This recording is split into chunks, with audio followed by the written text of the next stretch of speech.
కాబోయే భర్త వేధింపులకు యువతి బలైన ఘటన కడప పటేల్ రోడ్లో జరిగింది. ప్రొద్దుటూరుకు చెందిన టెకీ షాజహాన్తో యువతికి నిశ్చితార్థం జరిగింది. అయితే ఎంగేజ్మెంట్ దగ్గర నుంచి ఇద్దరి మధ్య ఫోన్ కాల్స్, చాటింగ్స్ జరుగుతున్నాయి.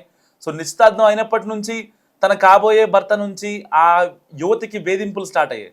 నాకు గర్ల్ ఫ్రెండ్స్ ఉన్నారు, నువ్వంటే ఇష్టం లేదని, సో నిన్ను చూస్తే నాకు ఫీలింగ్స్ రావట్లేదని యువతితో షాజహాన్ చాటింగ్ చేస్తూ వచ్చాడు.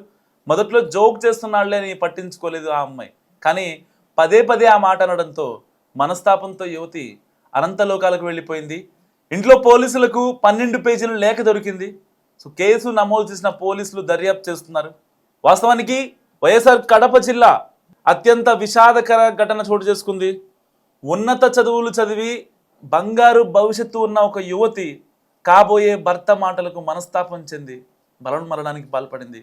గవర్నర్ చేతుల మీదుగా పట్టా అందుకున్న ప్రతిభావంతురాలు పెళ్లికి ముందే ఎదురైన వేధింపులను తట్టుకోలేక తనువు చాలించిన ఈ ఘటన స్థానికంగా కన్నీళ్లు కురిపిస్తోంది.